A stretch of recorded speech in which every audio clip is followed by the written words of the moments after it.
everybody, Assalamualaikum. Good afternoon. Myself Arnifat Alam and welcome to my this vlog. গতকালকে আমরা গিয়েছিলাম Naval 2-তে। So কি করেছি আমি ছোটখাটোভাবে একটা ব্লগ ক্রিয়েট করেছি। আপনারা চাইলে দেখে আসতে পারেন। এন্ড আজকেও আমরা বোট ক্লাবে যাচ্ছি।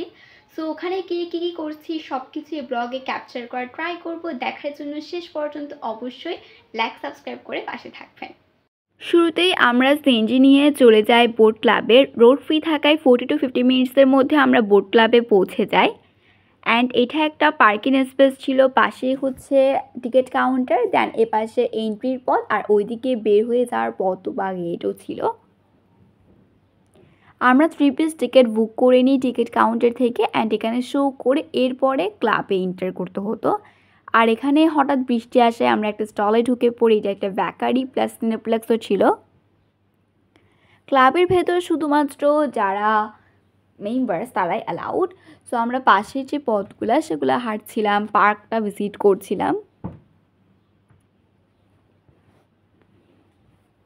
দেন এখান থেকে কর্ণফুলী নদীর খুব সুন্দর একটা ভিউ দেখা যাচ্ছিল। এখানে আমরা খুব ভালো কিছু পিকচার্স তুলি সিটিং এরিয়াতেও, অ্যান্ড এই পিকচার্সগুলো আমি লাস্টে অ্যাড করে দিব। সো হাঁটতে হাঁটতে ভিউটা এনজয় করছিলাম। জাহাজ, বোট এগুলো ছিল। ঘাসের উপর অনেকক্ষণ আমরা হেঁটেছি। অলমোস্ট 1 আওয়ারের আরও বেশি টাইম আমরা স্পেন্ড করেছি বোট ক্লাবে। দেন এখানে নৌকার ডিজাইন করা কিছু ডেকোরেশনস ছিল।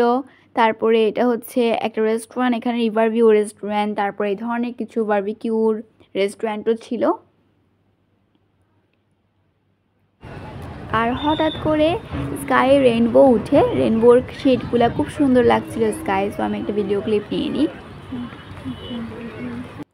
দেন এই প্লে জোনটা, এখানে দোলনা, তারপরে হলো স্লিপার, এই ধরনের কিছু রাইডস ছিল।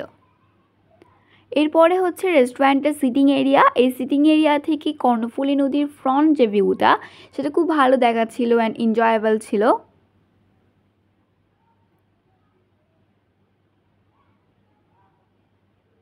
আর বিকালের টাইমটা বোট ক্লাব ভিজিটের জন্য একেবারে বেস্ট, অ্যান্ড খুব ভালো লেগেছে যতক্ষণ ছিলাম সেখানে। এরপর আমরা বের হওয়ার পথে বের হয়ে যাচ্ছিলাম বোট ক্লাব থেকে।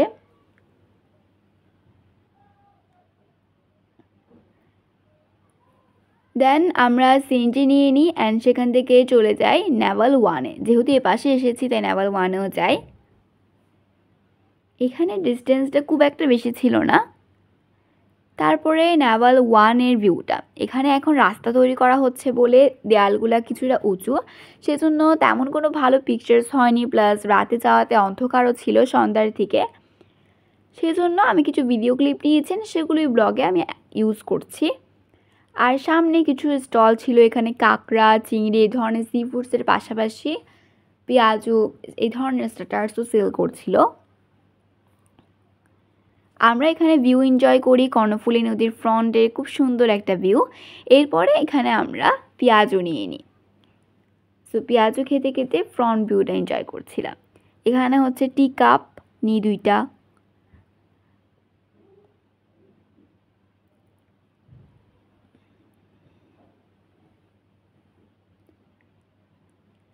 আর তখন হচ্ছে সূর্য ডোবার যে টাইমটা, ওই টাইমটা।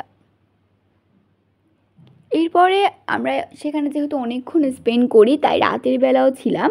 অ্যান্ড রাতের বেলা এই জাহাজটা খুবই লাইটিং ছিল, কালারফুল ছিল, অ্যান্ড এই জাহাজটা এই ফুল কর্ণফুলী নদীটা ঘুরিয়ে আনে।